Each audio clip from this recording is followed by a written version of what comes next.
They should start kicking ass, just like it said at the beginning of the program. Man of the hour, tower of power, too sweet to be sour. Sending your ass on the jabroni jet to the other side of the territory, brother. The Alabama Hammer. Nightmares are the best part of my day. The goods from the wood. Hot damn!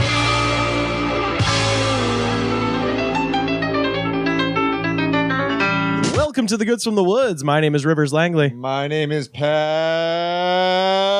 Riley. This is a good night. Man of the hour, top hour, too damn sweet of a sour. And speaking of sour, we're starting off on a bit of a sour note. very Sourdough note. Oh no! We'll get there. You could have got some Use of a that. pen. We're getting there. we're Absolutely, we're gonna have a Yukon talking roundup. about. But if there's good news and bad news, you always got to get with the bad news first. Yes, yeah. With this, the beginning of this episode is a eulogy for the sad departure of a very close friend of ours, the open mic at the Unurban Coffee House in Santa Monica, California, which has a great significance to this show. And we're going to get into the Unurban, but it has a great significance to this show because a conversation that the three of us and Kyle Clark had was the impetus behind this podcast actually starting. Yeah. We stood out in front of the Unurban and talked for about 2 hours after the mic was over about just random stuff. The street sweeper was coming by. It was way past the time Closing any civilized time. human being should have a damn coffee. Should be at a coffee shop. And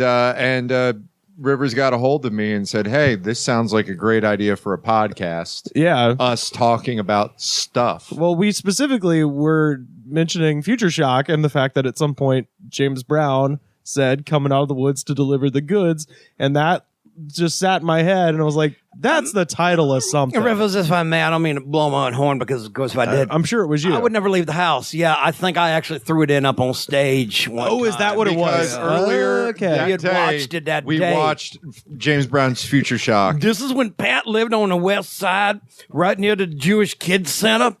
or was that what it was? Yeah, the synagogue. The youth center that had the coffee And house. I went up in his apartment, watched bootleg, Future Shock, and was smoking some cigarettes. Yeah, I like that we all live next to various cultural centers at one time. I live across, of course, from a dojo. Pat lived near a Jewish center, and of course, Goodnight lives next to the McDonald's and the Jack in the Box. Well, and the newsstand. and the newsstand. So that's where you get your Yapna magazines and you copy of Prehistoric Times. the epicenter of culture on Sepulveda. Exactly. Well, anywhere I am really is the epicenter of culture. But the larger significance in the world of LA stand-up comedy is that the Unurban Open Mic was the first non-club open mic in Los Angeles. It started in 1993. It was started by Academy Award-winning actor Jamie Kennedy. And it was an open mic where a veritable who's who of people actually performed. Like, and I'm not like saying this tongue in cheek. I mean, if you look at the people, because I was talking to Jim Bruce about this. He was in episode, I believe, four of this podcast. on Quantum Leap. Yep. I mean, Mitch Hedberg used to perform there. Maria Bamford, Zach Galifianakis, any comedian that come out of L.A. Chris Hardwick. Any comedian come out of L.A. that was associated not with the clubs, graced the stage of the Unurban. And it was around for 25 years. And it had its last installment this past week. While we were in Canada. It was stopped just with a whimper, where at the end of it, the owner of the coffee house and restaurant, which is a term I use very loosely, came out and was like, "Hey, we're closing the doors early at 8:00 now, and that means the open mic can't continue." It was at the end of the open mic, so there was only 5 people there. I mean, they actually had a pretty decent turnout of like 20 or so. Wow. But yeah, it's done. And it's weird that it ended in that sort of way, because that open mic was a vortex of just hideousness. And I don't know if y'all have any stories. I have plenty, because I hosted that bloody open mic for a number of years. Yeah. We met a lot of our good friends there. Yeah, I would say most of my closest friends I either met at the Lyric Hyperion Theater Into the World show or at the open mic at the Cafe Unurban on used to be on Thursday and then later moved to Tuesday. In my opinion, it was better when it was when they had a stage up in the window in the front room. Yeah. And it was on Thursdays. Yeah. Them's were the good old days. Yeah, it used to have a stage right up next to the front door, and then they moved it to the back where there's a more obvious stage actually in the back. There's a pole right in front of your face when Right. you're on Yeah. stage. And it looks like the paint job that was inside of it was like the paint job that would be at any like Talbots or Chico's or something like that. It had a very sort of strong like we sell wood jewelry vibe to the paint, but it was just like the Well, they inside would paint of it. it like pus yellow and colors like that. Right. Well, yeah, and by the end, I mean, it honestly looked like a crackhead Cracker Barrel, you know? Yeah, Like, yeah. It's like It was the crackheader barrel. Like, it was just like weird, like snowshoes and like guitars nailed to the wall. And you're just like, this just seems mean- like a guy who smoked meth and was hired to decorate a Chili's. Yeah, and they were. It was like if they were decorating an Applebee's, but they were just like, you can only get stuff off the free stuff section of Craigslist. Hey, Levon, why are you nailing a sofa cushion to the wall? It'll look good. Trust me. Yeah. It's just a lot of like really bad paintings of Dave Navarro or guys that look like Dave Navarro. Well, let's not forget the artwork they would sell. Yeah, that's what I'm talking Remember about. the meme? Inside these ancient sands, the meme. Remember there was this whole one with the meme? Yeah. And it had this whole poem about how the meme haunts these ancient sands Yeah, and things yeah. like that. But do any of you have any good unurban stories? Because I can share quite a few. Well, it's still open, right? Yeah, it's still Yeah, the That coffee place house is still terrifies open. me. They're still hosting tons of 12-step meetings. And Chemtrail awareness groups. My favorite is the Marshall McLuhan's Finnegan's Wake reading group, which is like a weird combination of two things that are not related. Isn't to that the each one other. that gets into its own funny ass language? Yeah, that James Joyce stole from his wife. Yeah, It's like people talking in tongues up in there when they're reading this thing. right. But then Marshall McLuhan's involved for some reason. So, on urban stories, what do you got? I remember sitting out in the drug van, just having the biggest old Cheech and Chong smoke What's the out. drug van? Oh, that was a friend. That was old Keith's van, and Oh, Keith, not Camacho. oh yeah, no, because remember, there's all them Keith Gary, there's Jesus, there's a whole and There's a Gino, whole, Gino Carmen, DeForest. DeForest, the world's biggest nerd. Is he the one with the X-Men belt? No, DeForest is the one that he's wearing a vampire cape. Yeah, Yeah, he's that's always- the one with the X-Men belt. Yeah. He had an X-Men belt. Yeah, his belt is like the Wolverine. It's got the circle with the X through it. It's supposed remember to be when X-Men. I remember when I bumped into DeForest because he bags groceries at the Ralph's over by Century City, and I was driving to work, and I was getting like like a Red Bull and a couple of croissants or something, and I saw DeForest like it was on a Wednesday after the open mic, and I was just You like, saw somebody pestering somebody about the Magna Carta. sure, yeah. Well, I saw him leaving one time, and I took a picture, and I'll find this and I'll post it on our Twitter. We're at the Goods Pod, but he was wearing a cape. And he was walking underneath the street lamp, and I put a green tint on it, and it was the poster for The Exorcist. Like, it looked exactly like the poster. Well, for there's the a lot of fucking Exorcist. Catholicism in The Exorcist. Now, so mind you'd you, probably like these that. fellas that we're talking about are not the comics. Yeah, right? no, they're the no. regulars. Yeah. There was a guy that I remember. Well, some of them ain't even allowed inside because it sort of becomes like Skid. That's why it's ground zero. Remember, it comes like Skid Row out there. Yeah. Another fella. Do you remember when we talked about the last West Side Brew Co? Sure, yeah. And do you remember you said Zach Galifianakis asked whatever happened to Manuel? Yeah. Manuel is one of the gang down at the Unurban. Yeah, Manuel Gallego. You can hear him talking very loudly about the Eastern Front in World War II. 70,000 armored divisions. The biggest mechanized war in history. That's him popping his gum. And the Russians were able to cut casualties. They destroyed half an army group in one day. Are you telling me the Romans could do that?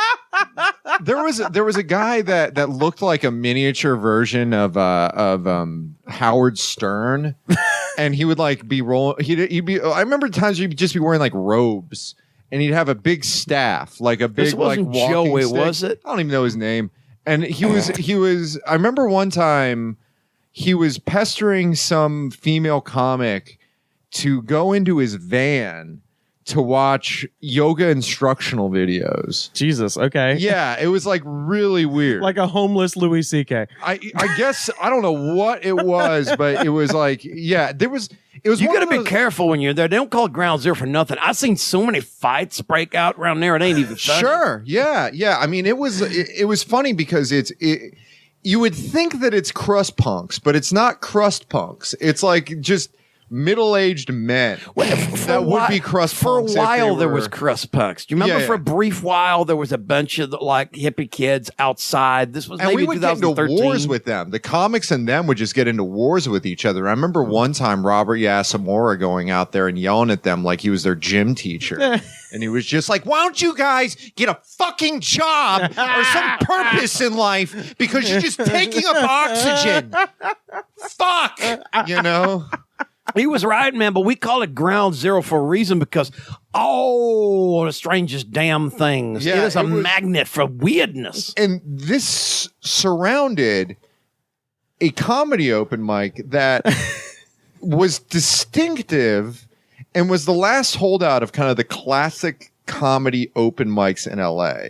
Right. Where now it's like a lot of younger folks that kind of make it like they treat it like it's a job. Like they treat it like I'm not paid now. I'm learning my trade. I'm going to go to 4 or 5 open mics a night. Yeah. Boom, boom, boom, boom, boom, and try and just get as much stage time as possible. What the old open mics were comics would usually go, or people that did stand-up comedy, would do one and hang, maybe 2, because there was one at the sandwich spot, which we talked about with Jeff Wattenhofer in that episode. I think we did that all on that same day with Future Shock. Yeah, and you would go to the sandwich spot, and it was like really bad, and then we would go to the Unurban Because it was really close. because it was really close, and it would be like a weird mixture of the comics that would do the one mic and hang, and then there were people that were saying words into a microphone and they had a forum, but that's the only space in which I think they had a forum in life. Right. And it wasn't even, and it was just like the biggest collection of just weirdos. And then you would have the random kids from SMC, Right. Santa Monica College. Yeah. But the guys that would come in there, and it was always there. Well, I would say that there was a couple of very strange women, but it was mostly men that would go in there, and I saw some of the weirdest stuff on stage. Like I'd mentioned this before. I remember one time being up there, and it was when it was in the front room, and it was this is the lineup. It was some guy that went on stage and was like drunk. Like he was just drinking an 18 pack of Milwaukee's Best in the back of It was Keith Stone. yeah, Keith Stone, just getting drunk, and then he just was like talking about his impending suicide, Shit. and then it was Did he Chase. come back ever? No, and then it was Chase Bernstein. wonder what happened. It was We'll never Chase know now. Bernstein, who's a fantastic comic. Yeah. She's great.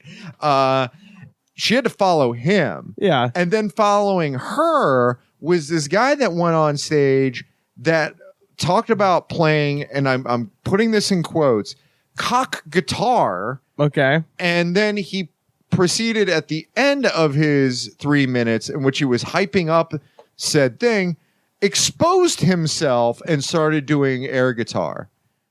So that's what it is. Okay. So Yeah, it was like that level of just Yeah, weirdness. I never seen anybody whip it out up in there because It was the they only serve time I food ever and saw things. it, but it was just one of those things where everybody was just frozen because it was the weirdest thing. yeah. Oh, it's public nudity is very Yeah, difficult it's to deal very with. weird, and it wasn't. There's no good reaction to it. Yeah. I mean, it was like, and it was. This was at 11:00 in a coffee house over by 405. And it's the Unurban, so even whipping your dick out can't get a reaction. Sure, yeah.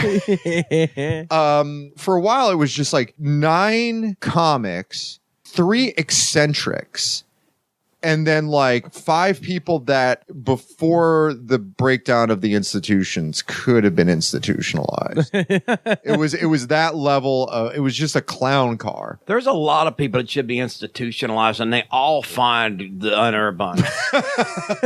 That's why it's ground zero. All the crazies come there. I don't think anybody worked at the Unurban longer than 3 weeks. I like you would see new people almost every time that you would go there. I mean, I didn't go outside. I think the turnover was less in the earlier days. Sure, yeah. The last few years, I thought it started to exponentially go downhill from, pretty respectable local coffee shop to, how does this place stay open and ain't shut down by the Board of Health? Yeah, the bathroom there. Just the weirdest aromas coming out of that bathroom. There's a lot of people in that entire place. So when people order food that was nasty, you just have to leave. Milton D, remember that guy? Milton D, the singer guy with the guitar. I Break for Ladies. He gets some kind of fish thing there. It stank so bad. I have to leave. When people would eat stinking food in that place, you would have to leave the building because there was no ventilation at all. I gotta say, I had the turkey chili one time. It was pretty good. Did you smell the place, Rivers? Did you stank the place out? No. Yeah, it was me and Yasamori. I mean, maybe together. I don't know. I saw Yasamori eating the chili, and he was like, "It's good." So I'd give it a try, and it was good. I was afraid to eat anything there that wasn't made out of bread. I remember one time there was this guy, and he was there for the longest time. I'm not going to use his name, but there was a guy that would go up there. He was monotone, and he talked like this. Let me tell you, and he talked like that, and he would just talk about the most prosaic stuff. Like he was just like, I'm trying to find a good vegan Thanksgiving stuffing, and it's very, very difficult to do that sort of thing. If you go to your finer health food stores like in Erewhon, you could do something like that, but usually it's more expensive and it's cost prohibitive to do. So if you go to other places, you might not have the vegan. And he would go on for like 3 minutes. And it would be... And that was his time. And that was his time. And it would just be me laughing. Right. Because it's just... If it was an act, right, it would be perfect. Yeah. But it's not. It's not an act. It's kind of... This guy just has like a Yelp review bottled up inside. Yeah, it's like Pierre Bernard's recliner of rage. Right. Basically. Yeah. It's one of my favorite. Is that a wrestling move? Sure. It's the Steiner recliner of rage. Yeah. I was at Michael's the other day. Wonder Woman 34 is misnumbered.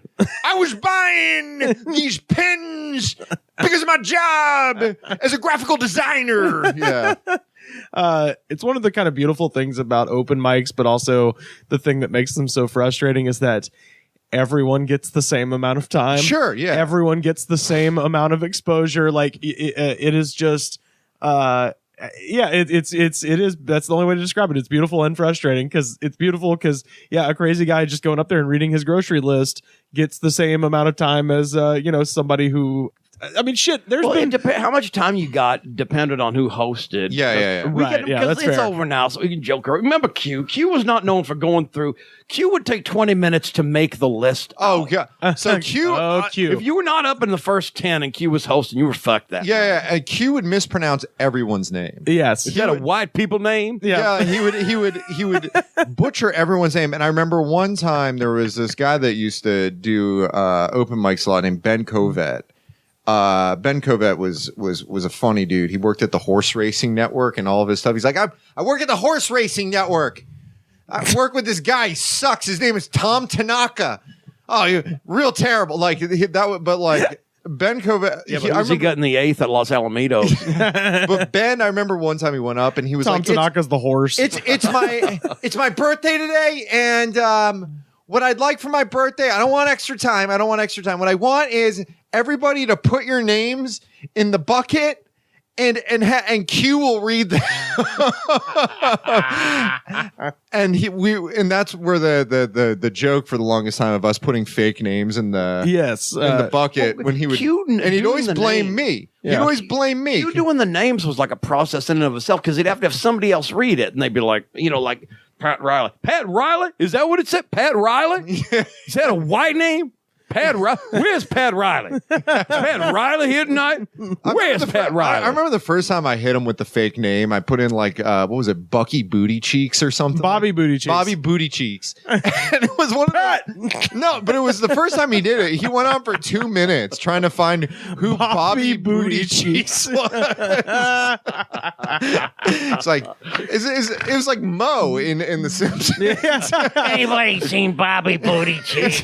Bobby Booty Cheeks. Amanda Huggin-Kiss. Bobby. Why can't I find Amanda Huggin-Kiss? Maybe your standards are too high.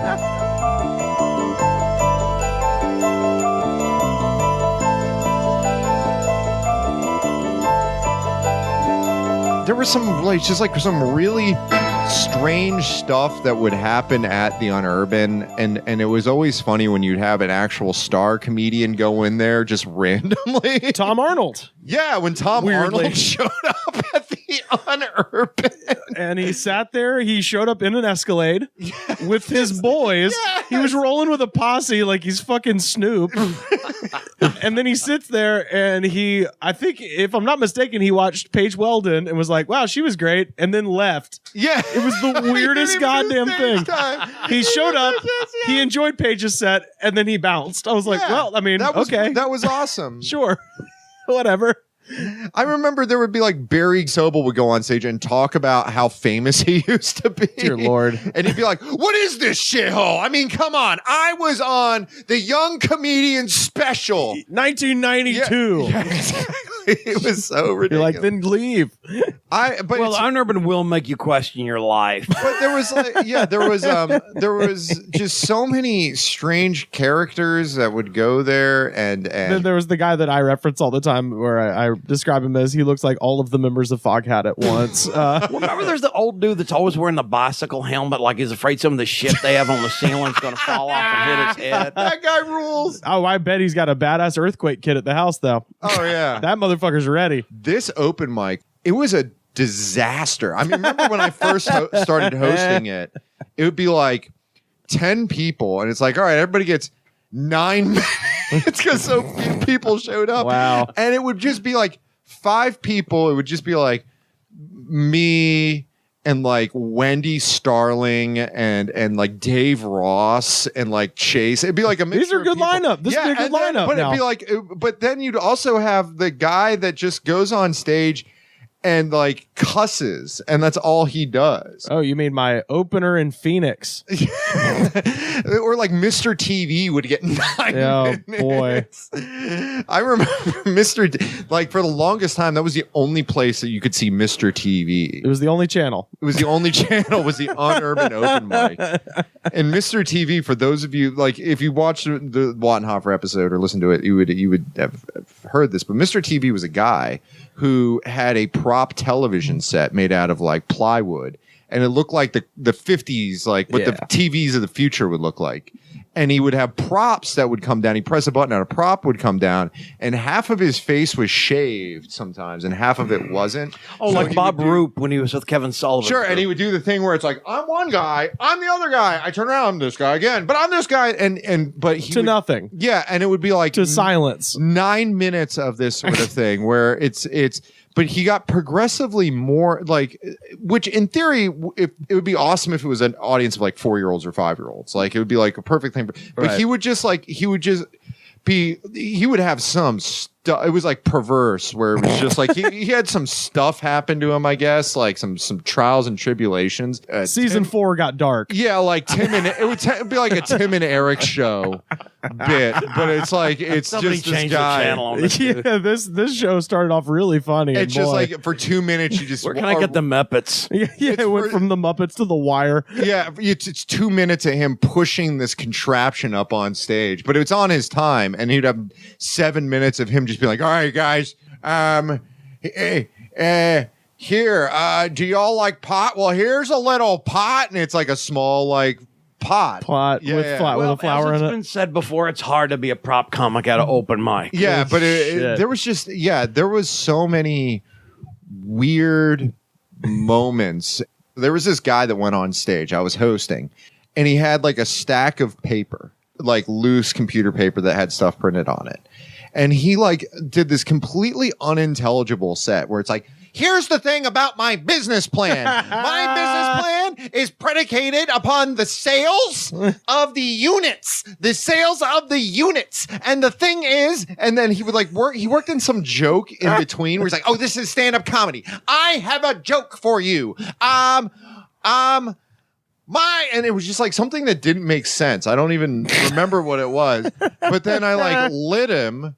And then he went for another like 2.5 minutes about my plan is when I looked to the sky and my plan came to me right there. And then like at the end of it, I'm like, hey, dude, it's your time. I like doing the sign.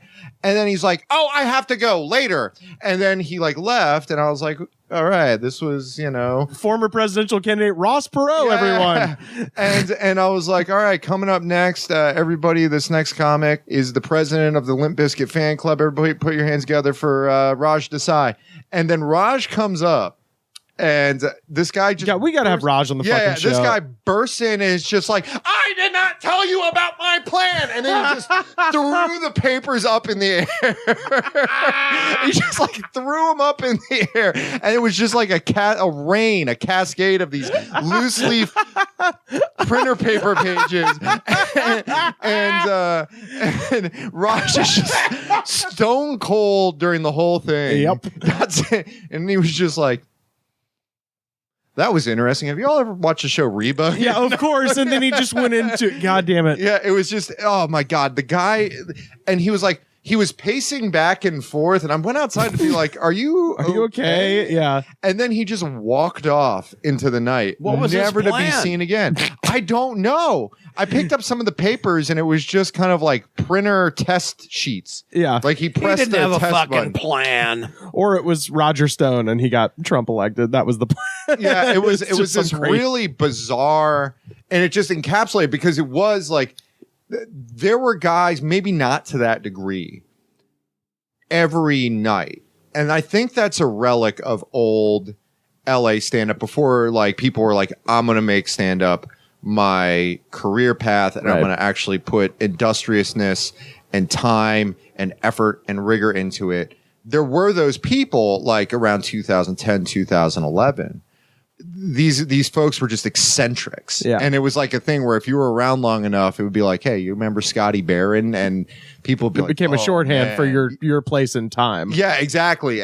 But it was a mix of these like weird figures, right? And I think the Unurban was the last relic of that era. The unurban sounds like it's a really good argument for reinstitutionalization. That's a real word. But yeah, no, it was the Unurban was and when it's now that it's gone, it was funny because all the Well, people it's still there. Well, the mic, but it's like the mic's gone, and all the people that came out of the woodwork that were just like, oh no, it's gone. Were all these people like from Unurban, like Bill Dwyer and other people like that. That's just like or like even like Guy Branum or somebody like that, and like it's just like y'all weren't there.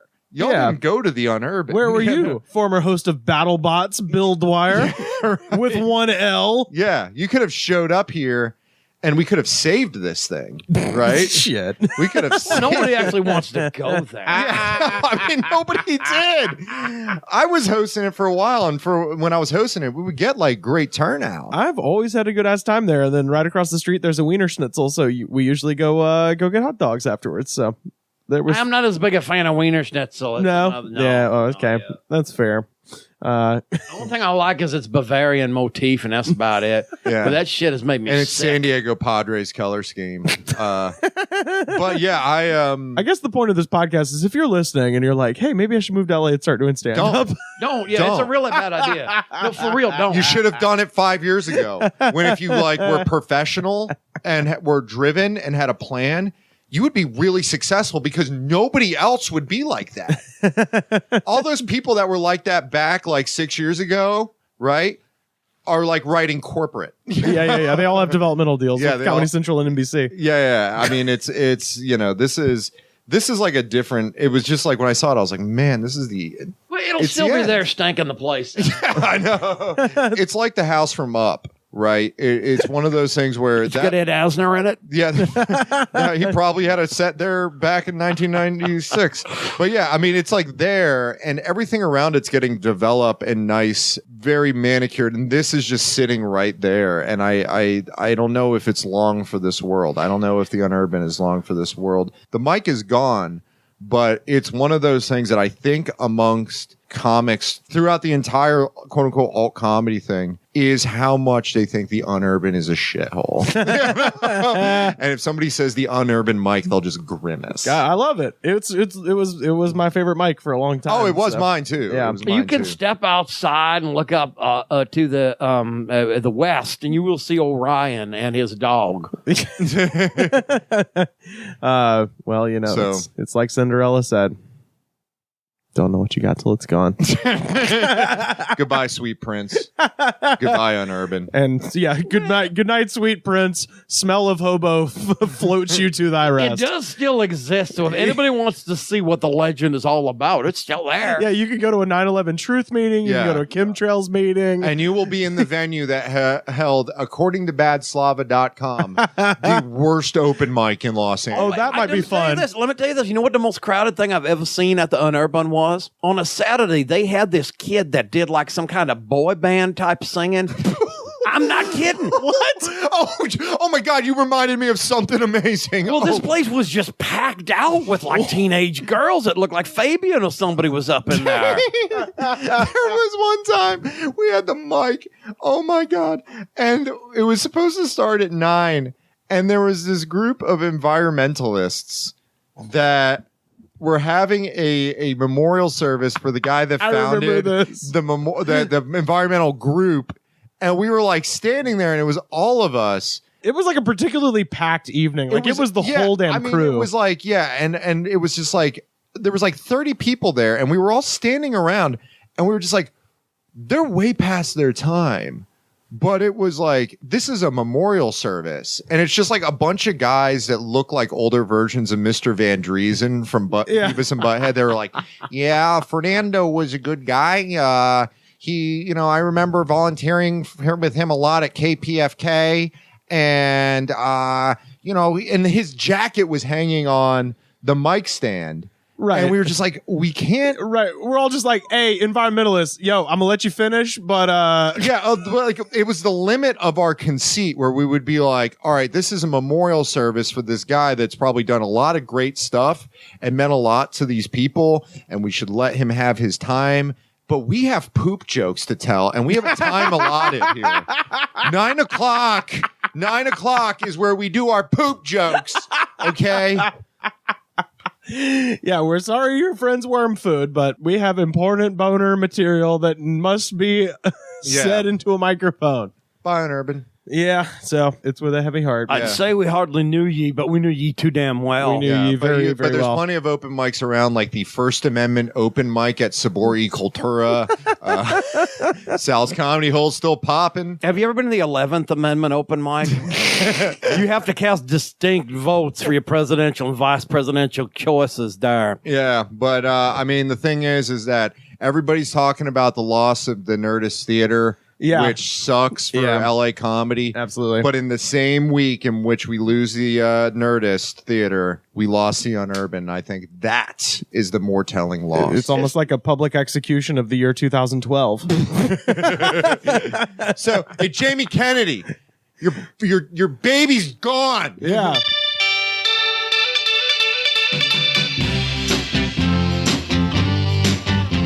Some words are best not spoken, some things are best not said.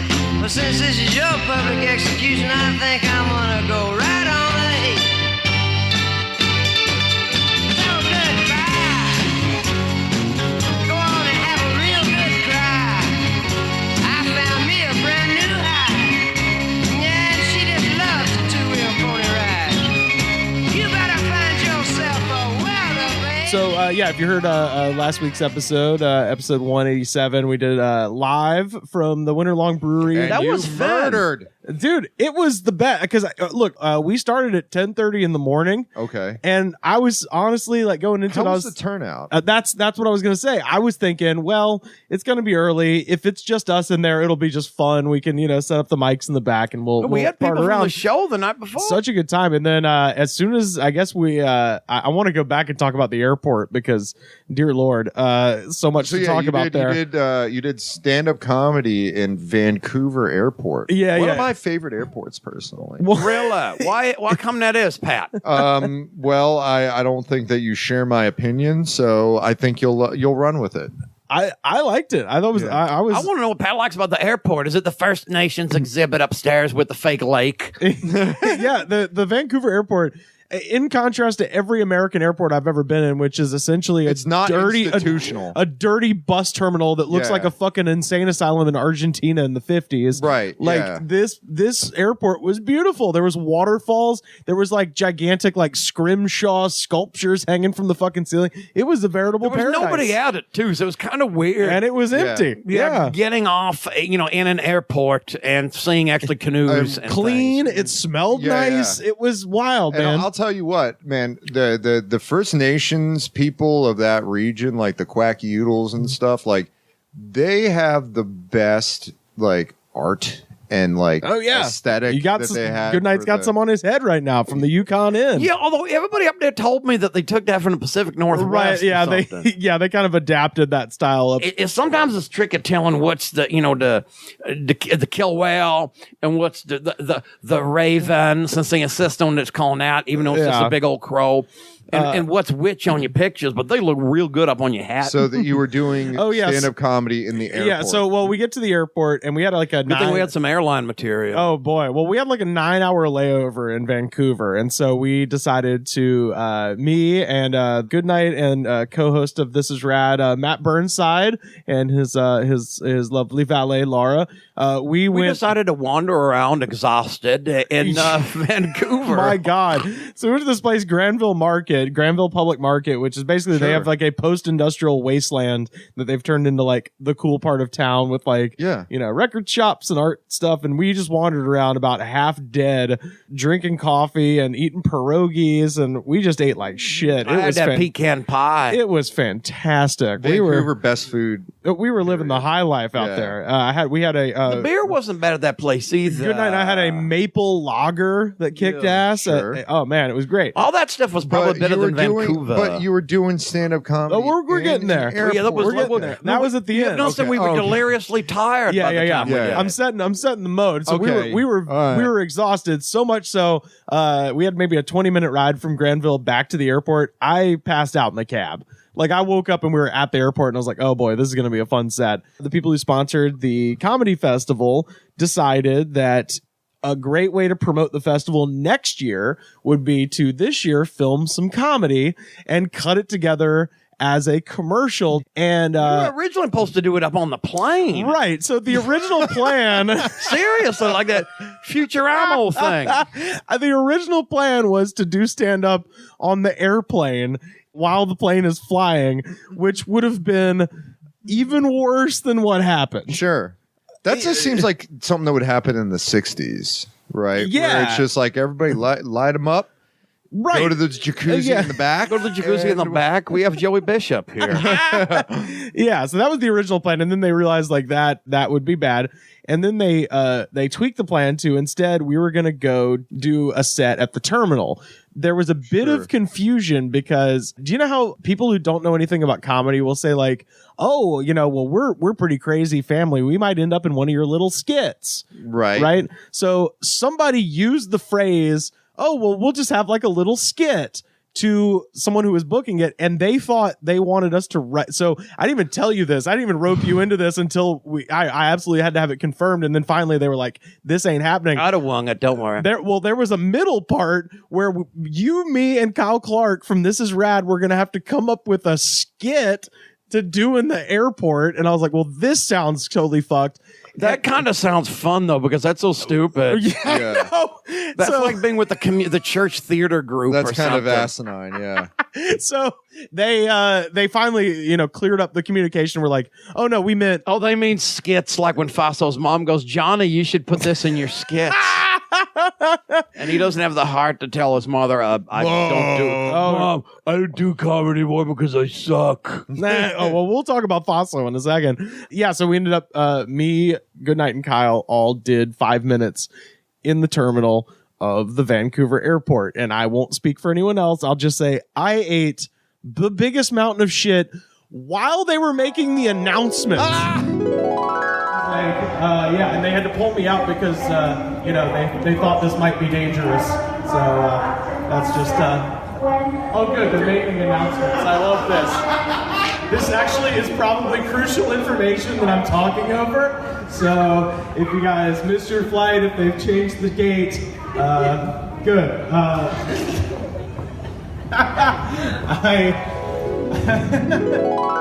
So like I was just like, so anyway, I'm from Alabama, and they're like, Parson family, you're being paged, Parson family, and I like literally while this is going on, and I will begrudgingly direct people to the This Is Rad Twitter because they periscoped it out. It's out there. My gosh. So if you just want to see me die on my ass at a fucking airport terminal, and You'll never be called back to play airports. oh now, my right? god, no, I'm fucked. And you know what? This is how cool the listeners of This Is Rad, and we have a lot of overlap with them as well. Some people were commenting on it. They're like, this is great. I'm like, don't fucking bullshit me. Yeah. This is bad. This is one of the Yeah, lowest this is moments bad. of my life. This should be on the This Is Bad podcast. Yeah, like you guys, like you guys are nice, but you don't have to gild this turd. It's shit. So We're right back. As my daddy used to say, you can polish a turd all day, but it is still a doo-doo. do people say? I just realized I just mixed polishing a turd and gilding the lily. Do people say gilding a turd? 'Cause It's all dirty talk. that might be the name of the episode. Gilding. Gilding the turd. Twisting and turning, you're feeling the body, you're gilding the turd. How did you feel doing stand up in the airport? Good night. I'd say you had the best time out of all of us. Tom Dustin, he was in Boston, once labeled me the king of awkward situations. So that was like, well, if I do good, I do good. If I don't, well, Boy. I guess I won't play airport terminals again. Oh man, the way they stared at me was my gosh. Like it was so bad at the time that also I was just actively being like, this is hilarious. Yeah. Like it, you know what I mean? There was this simultaneous, like, this hurts my ego. This hurts my everything right now. But boy, what a funny, sad situation. And just Rivers, don't tell them all this stuff because seriously, they're going to edit this damn thing and No, they'll that's make it true. look like everybody was laughing their balls off. Oh, in I a know, fucking I know. terminal. oh, I was very aware of that. They're too. going I to was have the canned laughter in there. oh yeah, they're gonna edit the whole thing. Yeah. So, I'm from Alabama. Guys, funny, eh? Yeah. When you're doing comedy in an airport terminal, it's like you're bound to fail anyway. If you don't get bloodied up a little, if they didn't give us something like that was tough at the beginning, Right, it would right. have been a lot more awkward the next night. Absolutely.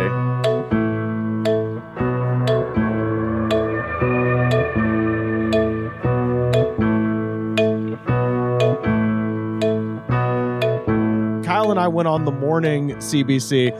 Goodnight got to do the 101, which I just listened to. I'll retweet that on our Twitter. That was the greatest interview in the history of the Canadian radio. It was so good. Oh my God. Yeah. I mentioned y'all. You notice that? Yeah, hell yeah. It's beneath me to plug, but I mentioned y'all guys. Yeah, so it was great. So yeah, me and Kyle shared 8 minutes. Goodnight got 8 minutes all to himself. Yeah, and you and the guy had great rapport. He was a cool dude, man. A real cool dude. Yeah, shout out to Yukon Dave. Yeah, but, man. Shout out to the CBC in general, right across the street from that Joker's Lottery and cigars place, so you can get your smokes across So the street. the two things that I see, I was working, so I wasn't around for this. Were you So following all of this on like Twitter as it was happening? to a degree, Anything? yeah. And the things that struck me was the first thing was that y'all were being toured around. Yes. Like you were in like a communist hermit like country. No, where it's just like, all right, we're going to take you to our factories. Oh and no, show it was you lovely. like the glass works. blowing. It was lovely though. Yeah, that's the and- thing. Yeah, I imagine there was no. We're going to take you to our orchid greenhouses. No, and- you know what it was. It was. It reminded me of if I was to do a comedy festival in Auburn, Alabama. It's Sure. exactly how I'd have done it because, like, I come from a place like this where, like, the awesome things about a place are not exactly readily Sure, apparent. that's like every place. There's natural Yeah. beauty, obviously, but then outside of that, it literally helps to have somebody who lives there to be like, this is the cool thing. Come Yeah, check this it's out. even And like they that in LA, pampered, they pampered the hell out of us. That's great. I have never felt so like taken care of. We had our own damn rooms in the hotel. Yeah. It was Yeah. Oh, awesome. Yeah, And the other thing was that Rivers texted me. the 98. And I was like, the Rivers was like, hey, you want to do the podcast? I'm like, no, I got to work. And I felt, terrible about it. Not like you all were missing out on anything. But the thing that I got from Rivers was Rivers sent me a picture of Goodnight with some guy named Bones. Oh, yeah, Bones. Shout out to some Bones. other guy and some other dude Nolan. just like Nolan. hanging out in a parking lot. And I was like, yep. Looking like the Unurban. Yeah. Yeah, it was like Unurban North, except Unurban North. these dudes were some cool dudes. It was really unurban. Well, yeah, exactly. It was about as unurban I as mean, there was no context. And just But did you get it? Rivers when you just saw sent it? me the photo, and he was like, "The tall guy is named Bones." Bones, if you're listening, you are awesome. Yeah. Man. Bones is And awesome. we talked about the glass blowing and everything in the 98. Bones said to me, glass blowing, man, it's boring. I'll tell you about it, right? It's boring, man. It was good because it all gave us something to talk about because I think we talked about the Bones thing and everything and the glass blowing for the next 2 days. Yeah, that's right. The show that night after the glass blowing thing was at the old fire hall, which is an old firehouse that they've converted into a performance space. Those shows were awesome. Yeah.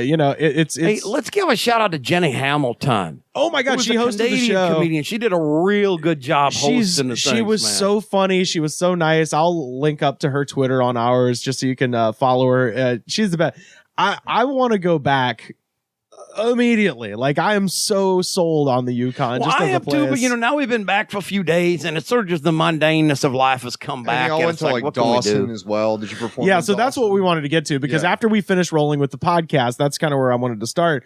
So the whole time, this whole thing was being documented by the CBC. So they Wow. kept having us do Yukon things. It was Okay. like being the Beatles or something because they would like Right. cart you around some place and be okay, guys, do something crazy in this Yukon kind of place. Right. And what we talked about with the Bones thing was they took us to this crazy like sourdough bar. As soon as we were done recording the podcast, last week's episode, we were immediately driven 45 minutes outside of town to where they keep all of the sled dogs. And so we were Oh. standing in this frozen field and they have these little tiny dog houses where they all live. Yeah. And there was about 200 or so. Huskies It was like and Dogtown. Mamelukes and stuff. Huskies, Yeah. and they all had names, and I was really into shout out to my favorite dogs, Dempster, and which is the name of a highway. I come Oh, to okay. find I out. thought that was the name of an obscure file sharing service from the late 90s. Well, it's also how how I've heard maybe Mr. Goodnight might say dumpster. Yeah, Dempster. The Dempster. Yeah. I'm gonna throw you in the Dempster, Gary. But yeah, there was Dempster and Sid. Those are my favorite dogs. Nice. I was hanging out with A lot of Dempster and nice dogs. Sid. Yeah, I think I They're hung out beautiful, beautiful dogs. with Lucky. I think I hung out with a little bit. Yeah. Merlin wouldn't let me go. Merlin was real clingy. Yeah, but I don't mind when it's the doggies. Orion was Yeah, another But nice I one. mean, Merlin the magician was pretty clingy too. That's so, true. That's true. He clung to Cornwall for all them years, man. But they filmed us. Hanging out. Oh, and we went with shout out to Kyle's mom, who went out there with us. Really? She's a big dog lover, so she was in heaven. I was wearing And because all dogs go to heaven. because I am an idiot. I wore Adidas skate shoes, so I was very cold. Yeah. So I eventually had to go. To go to Walmart and buy Walmart boots. I'll show them to you. They're the kind of boots that if I wore them in Los Angeles, a teenager would for sure walk up to me and go, "What are clothes. Real Just bad like boots. straight up normcore. Awful, not just beyond normcore. They're like what people who are training for marathons wear to like weigh down their give them like calf nice. muscles. Yeah, They're yeah, disgusting.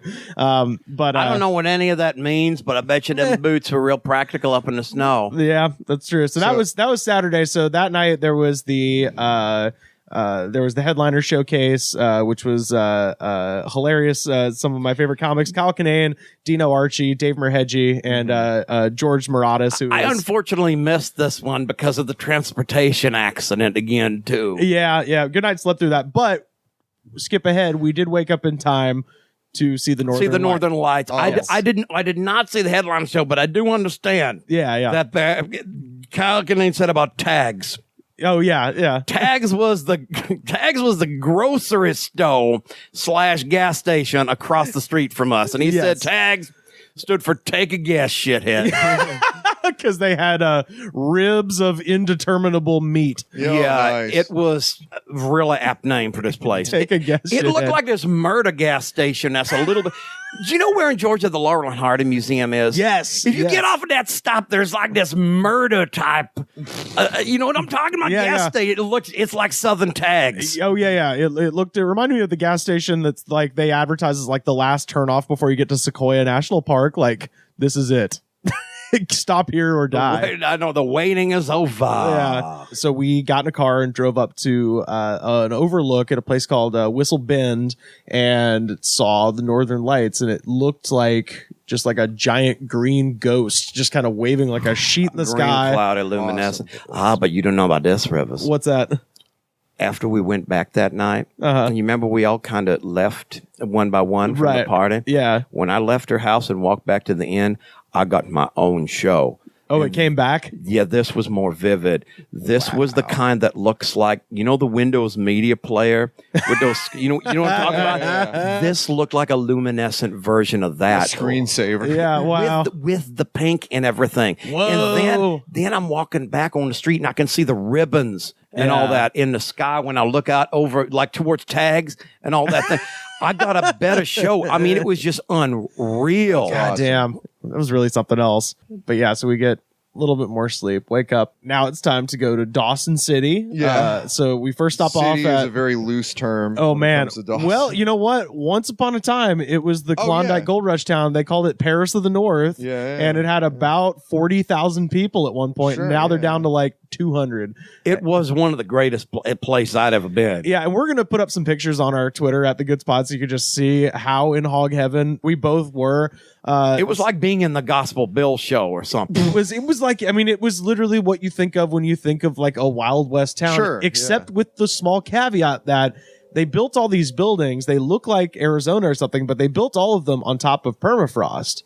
And so in the summertime, the permafrost melts at the top and the foundation starts sinking. And then they freeze again and they stop. And then the next summer they sink a little bit more. Yeah. And so all the buildings are all crooked and they're all like, it's like a nice. damn Tim Burton set. Yeah. Like all the buildings Or like are amusement park, like the haunted mine. Yeah, it was great. And it's just because of the permafrost, the buildings are all slowly sinking. And it was absolutely beautiful. Sure. But in order to get there, we drove the Klondike Highway. And I now know what I want to do when I go back. I want to fly into Whitehorse and drive the entire Klondike Highway to Skagway, Alaska, to the Pacific Ocean, because you can do that. But it's 6 hours in between Whitehorse and Dawson City. Oof. And it's just this mostly 2-lane road. Yeah. A lot of it was frozen. Shout saw out to elk. George Muratis for driving, because that would scare the shit out of me. Something that was planned for you. So this was a satellite gig. So they had Okay. the main festival, which was 3 days in Whitehorse, and then Richard Eden, shout out to Richard,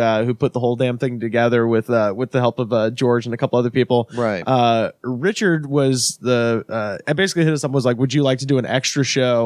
Stay an extra day and do this extra show in like a Wild West Gold Rush town. I was like, well, yes, of course, I want to do that. And that show ended up being amazing too. They did it in the Rivers kicked ass in that thing. Really? I'm not shitting. I So don't there's want to like embarrass you, 200 Rivers. people there, so the entire town shows up. Basically, yeah. Wow. It was awesome. I don't want to embarrass you, Rivers, but like Rivers gave the best set I ever seen him do. It was Okay. fun. Yeah. It was a real fun time. Rivers really kicked ass at that. I had a hard time with Dawson City. I had a hard time with Dawson City, but I loved it there so Well, you were much. too enraptured, you know. It was wacky.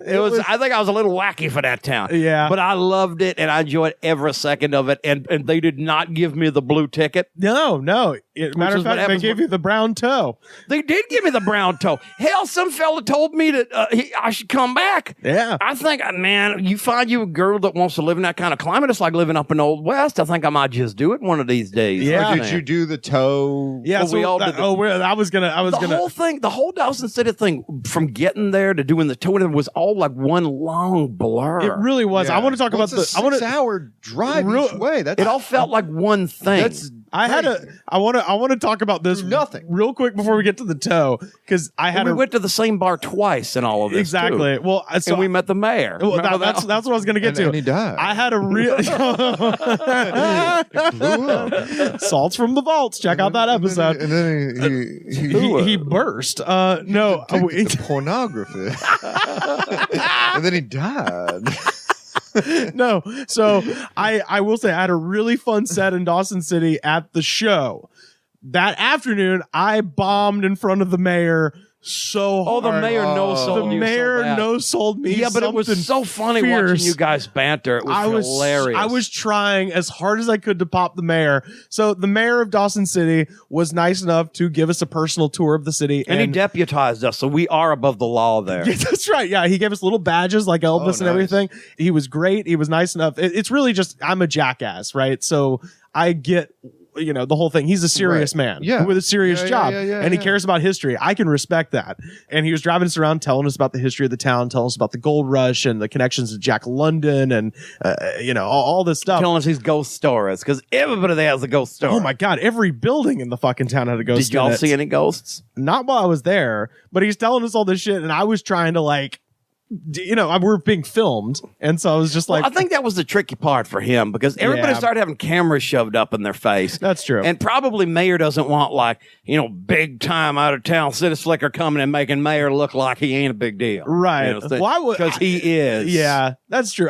None of my jokes were aimed at him. They were all kind of me playing stupid a little bit and trying to get a rise out of He him. had a droll sense of humor. And boy, he was not selling any of that shit. And the only one I remember was the last one I tried to sing, and it died so fucking hard. He was like, "Yes, if you look over there, that's actually the old brothel. They used to run a brothel out of there, and in the back, they have all the little rooms. They see the little cabins in the back. Is their mayor like the Labatt Blue Bear or fucking something like that? A, man. Actually, Pat, you do a pretty good Canadian voice, because there's a voice you did earlier on this show that sounded so Canadian. Oh yeah. But he's like, The guy with the plans. Yeah. yeah. I got these plans here, and But he's like, oh, in the back of the brothel there, they got all the little rooms. And so I go, oh, so what you're saying is in the back of the roadhouse, they got some bungalows, and that's where the people like to go down slow. And he was just nothing. I was like, dude, if He you're doesn't like the Doors. I mean, everything man on after my own heart. The whole goddamn radio was classic rock. I was like, surely he'll like this. Well, he didn't know. Nothing. He didn't know what to make of that kind of situation. Yeah, I know. It's fair. I'm an idiot. I get it. I really hope, of all the things that make it in, I think you and the mayor could really so make this is that actually episode. a documentary that they're making for Canadian It's in the broadcasting. can. They're gonna. There's somebody. Our friend Johnny who shot the thing. Shout out to John up there in Old Crow. He's cutting it together into. So this is like a nationwide on the CBC. Nationwide. Well, potentially, he's cutting it to a. Basically, he's going to cut it. It might air in Dawson City, I think, and Whitehorse. Yeah, so he's going to cut it into a sizzle, I think, and then see what the fuck happens. So, but anyway, no, he's for sure making the commercial for airlines. So he's got footage to work with there. Anyway, it's not important. What we want to get to, the toe. So. Well, yeah, we've all got the Sourtoe certificate, if you will. Yeah. So this did Canane drink it? No, he didn't come with us. It was that's a shame. so the trip was just me, Goodnight. I drank something worse than this. Me and Goodnight. You And just happen upon these things. we go and there's this place called the Downtown Hotel, and it's That hotel was one of the best places I've ever been to in my life. It was.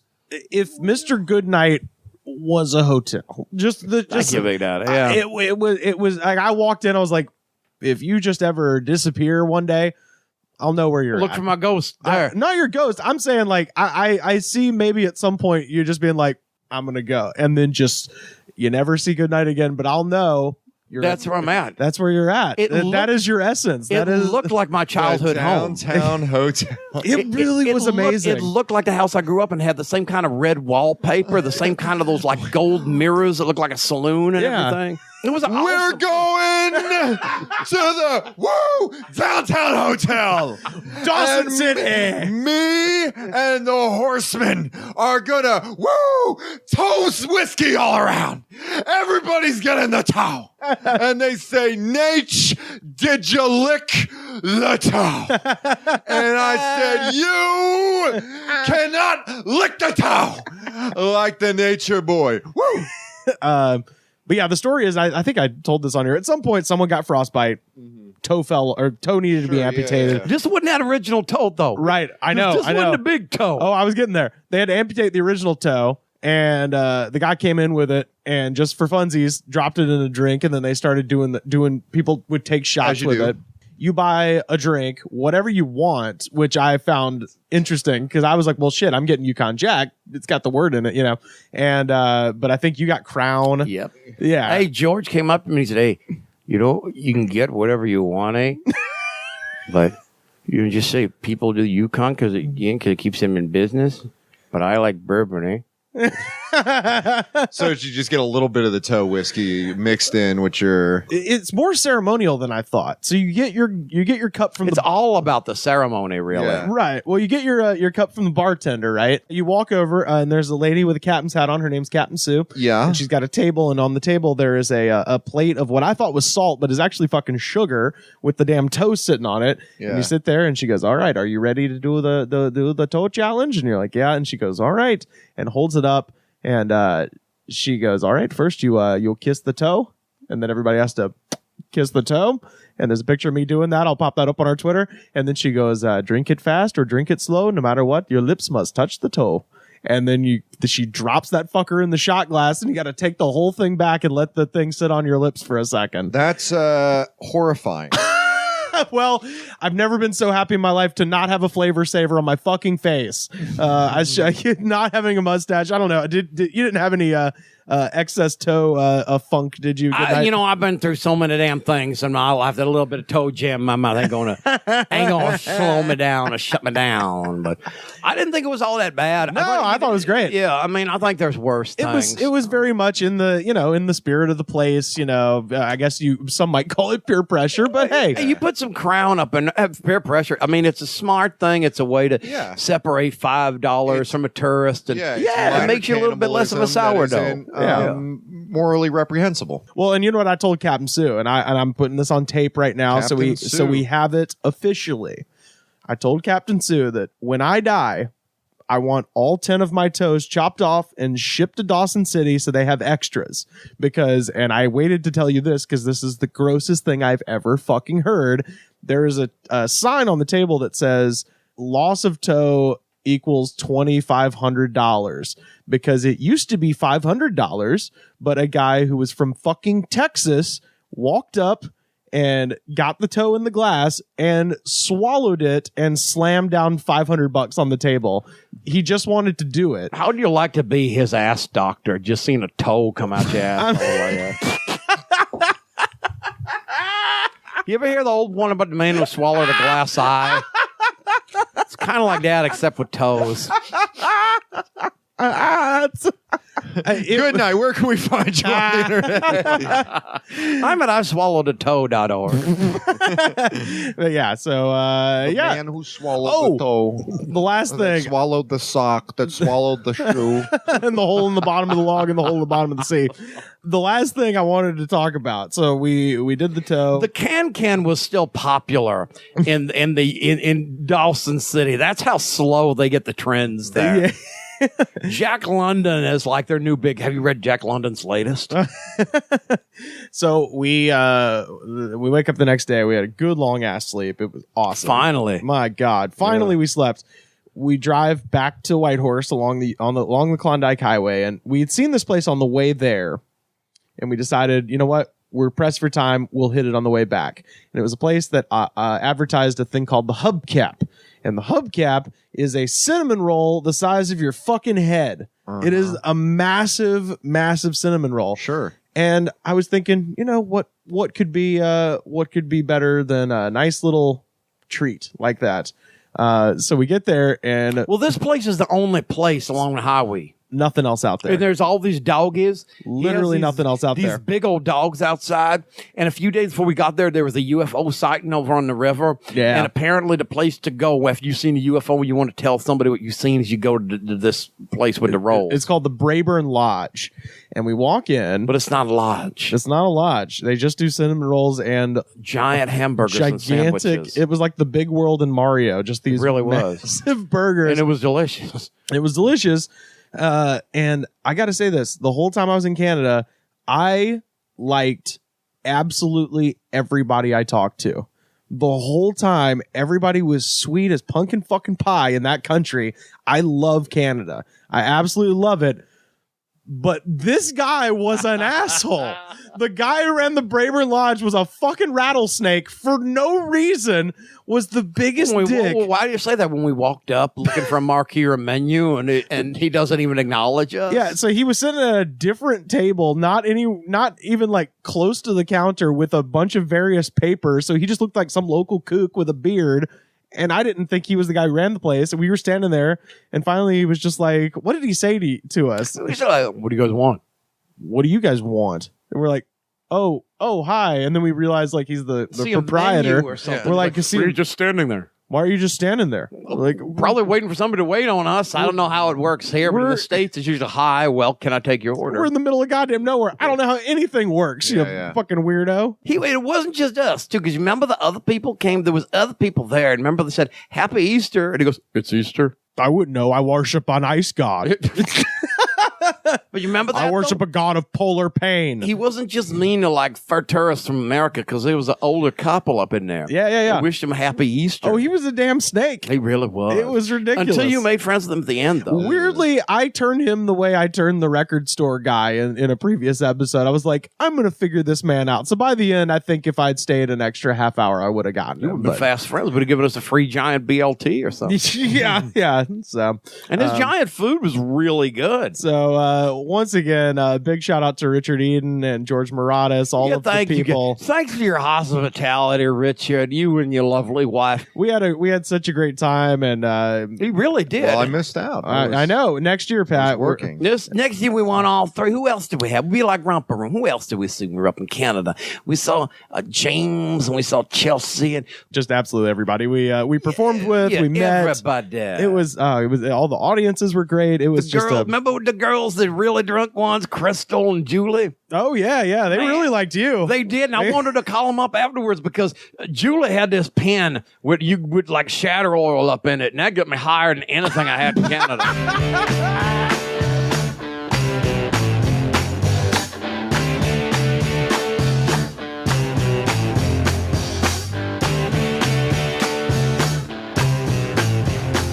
Big shout out to everyone in the Yukon, and big RIP to the Unurban Open Mic. You can find us on Facebook, facebook.com/thegoodspod. We're on Twitter @thegoodspod. Every episode ever, youtube.com/thegoodspod.